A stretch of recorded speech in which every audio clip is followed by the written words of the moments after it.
I've had several requests to bring back my staple tutorial. Of course, the written one has always been available, but the freebie staples that I made while creating this tutorial have not been available for a while, and so they're going to be available for download again per request in the subscriber area. And I'm going to go ahead and do the video to show you how to make staples. Got the written tutorial right here, and I may quickly refer back to it here and there so that I don't forget to do anything. Here is my Photoshop elements, and so I'm going to first under the View drop-down menu, choose Grid and turn on my grid. I use the 1 inch, as I say in many of my tutorials, because that's what I can identify with. And you're just going to have to I give some settings suggestions in my tutorial, but I actually even found those were too thick for me. But let's go ahead, and what I'm going to do is activate the rounded rectangular tool, and I'm going to simply create a shape. I've found I like them about 3/4 of an inch wide, but I like them pretty thin when I do mine. So then I'm going to click Simplify to commit that shape. And now it's time to fill this shape with whatever you want to fill it with, but I'm going to share with you how you can quickly fill it with some metal. And so what I'm going to do is make another shape, and I'm going to make it larger than this one, and I'll show you why here in a little bit. And I'm going to commit that shape. This is just random. Don't fuss over drawing that one. And now with the foreground color and the background color is black and white, I'm going to go to the Filter drop-down menu, Render Clouds. Oh, let's undo. That won't work. At first I'm going to hold down my Control key and click on this thumbnail, get marching ants around it. I want to contain this within that shape. And let's do that again. We're going to render those clouds, and then we're going to give it some noise. And we want to use the uniform distribution and monochromatic. You change this wherever you like. That's going to make your particular staple unique. And then we're going to go to the Filter drop-down menu, Blur and Motion Blur, and of course change this to however you like your preferences also.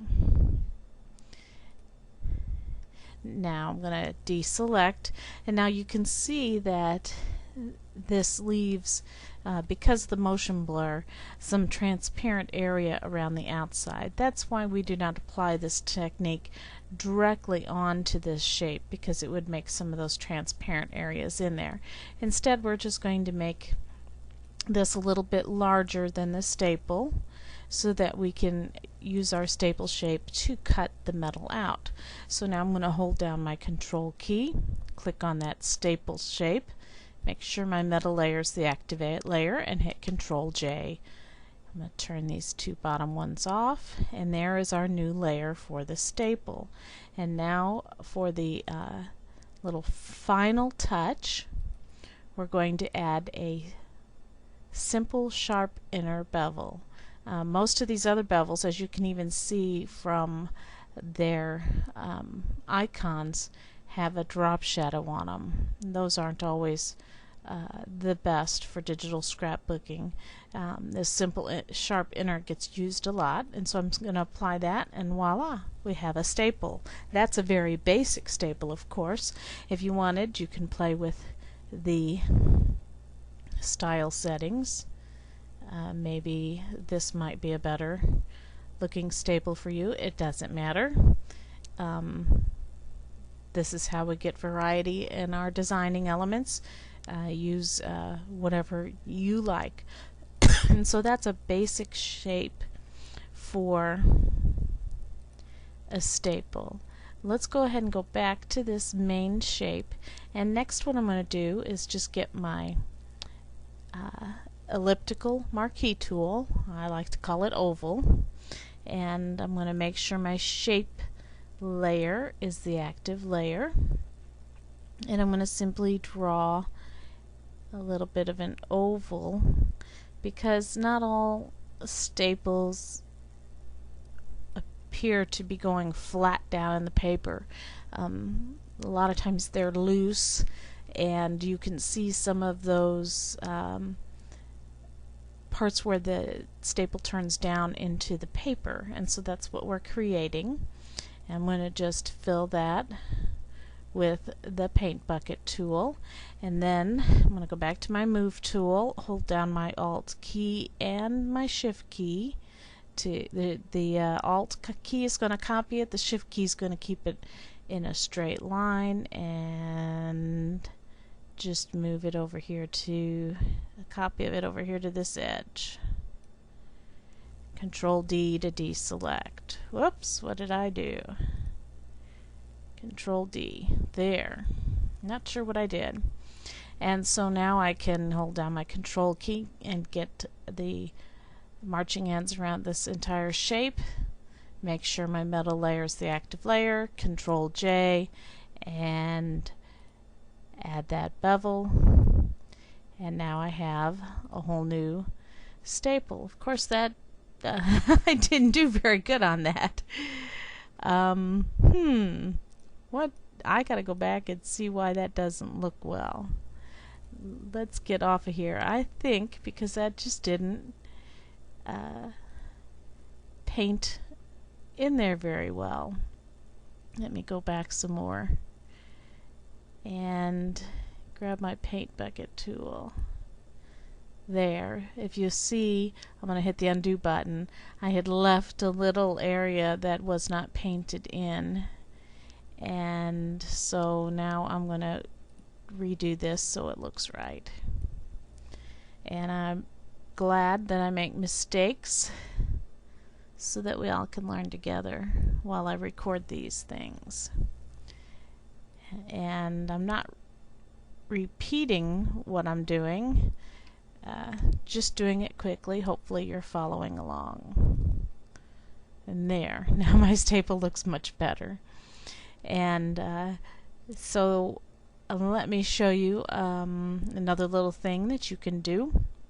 I'm going to add a new layer directly under this staple layer, and I'm going to grab my brush, and I'm going to use my bracket keys to make that brush just a little bit larger than these ends, and I'm going to hit the undo button, play around with it, put in little custom drop shadows underneath, so it looks like they're actually going down into holes.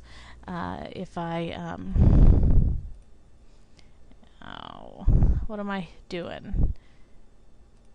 There, if I create a new layer underneath that and fill it with white, it helps you see what I'm doing there with those custom drop shadows a little bit better. I'm going to do this one so it oh, I couldn't figure out what was happening. My foreground and background color has been switched because I filled that with white. Okay, go back to this custom layer, and now it looks like there's little holes that staple's going down into. And of course you're going to want to merge these two layers, or make them the only two layers visible before you save that as a ping file. Let me take this another step. Let's do this. I'm trying to remember everything that is on this tutorial, and I think I'm doing a pretty good job. And right now we're going to go and do this step here.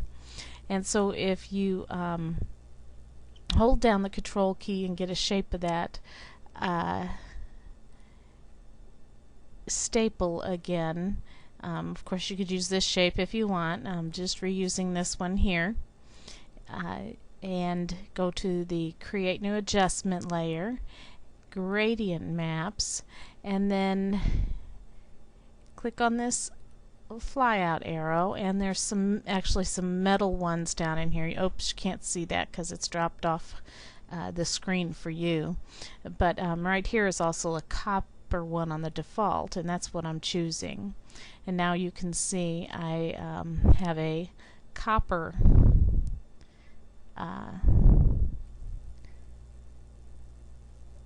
staple, and if I want I can hit Control G to group these together, in addition to having done it with that selection tool. And if you want, you can go in here and actually open up this and play with the sliders to make your own. I don't know if you can see this happening underneath. Unique. I kind of like that. I like the way that brought out some little, let me go ahead and click OK and OK. Some little grunge roughness on there. Okay, so then let's do the final step on the tutorial and go back down to our shape. And what I'm going to do is, as often that he's trying to instant message me in the middle, I should remember to turn off my instant messenger. And normally I would start my video over, but I'm almost done, so I'm not going to do that now. Anyway, these little prongs that we have, when they're squished with the stapler, they don't always go straight down. They kind of spread out, and so we're going to spread ours out by going to the Filter drop-down menu, and then where is it? Distort and liquefy. And I hope I see I can't make this. Well, I think I can make it a little bit smaller so it fits on the screen so that you can see what I'm doing here. I'm going to get the zoom, and I think I'm zoomed in too far. There it is.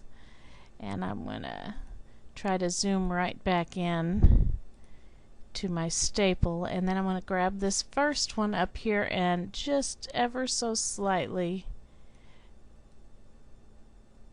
drag these edges out.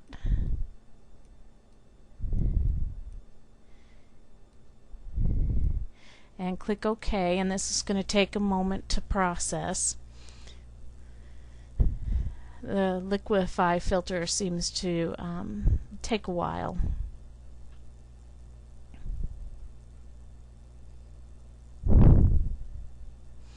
And you can see I didn't keep those really even. I don't think I spread them out the same distance, but that's just going to make my staple unique. We don't need things to be really perfect. Unless you want to make it perfect, you're welcome to do that.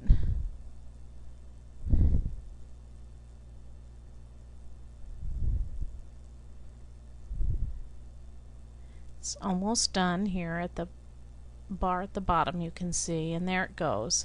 And now you watched how see, the edges are not the same. I kind of pulled this one out more than I did this one, but that's okay.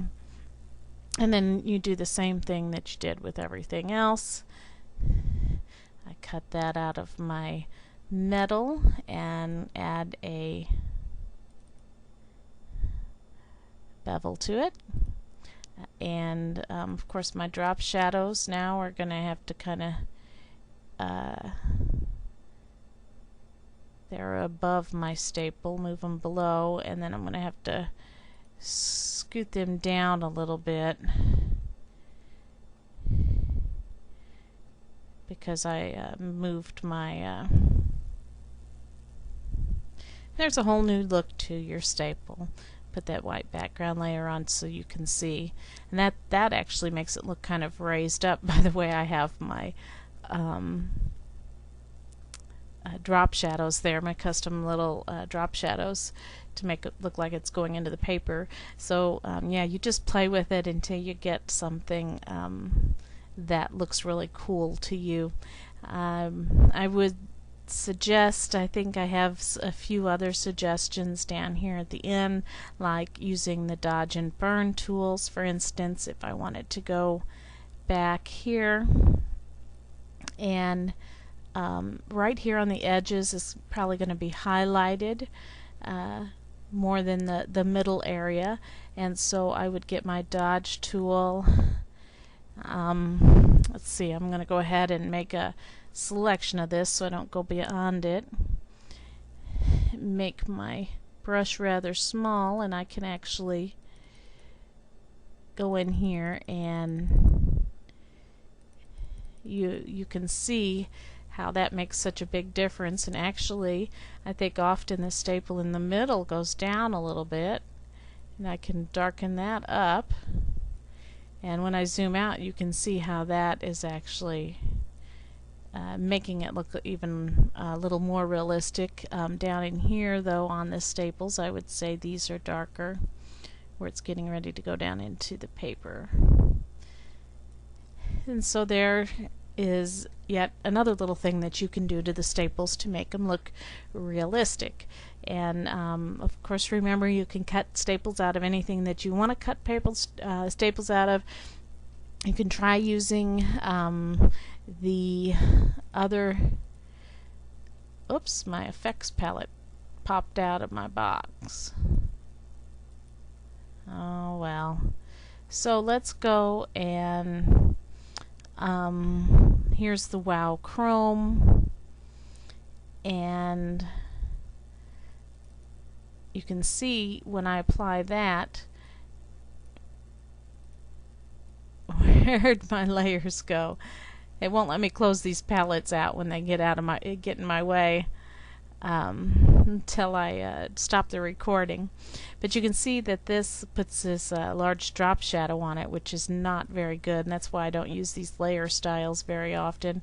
You can take the drop shadow all the way down, and now I have yet another look to the staple that looks pretty cool actually.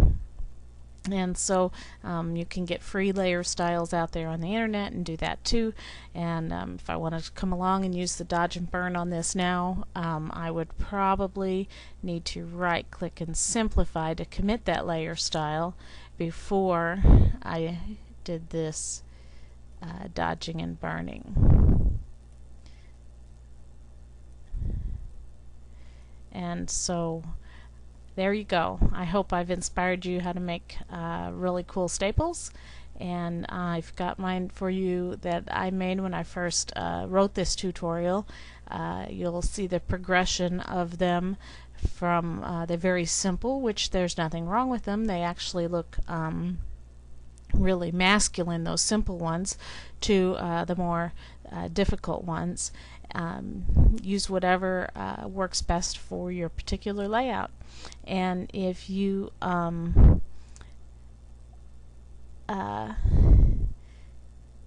make any of these, please upload them to ForShared or wherever and share them with the rest of us, or even just a preview of what you've done, so that we can all have fun designing together.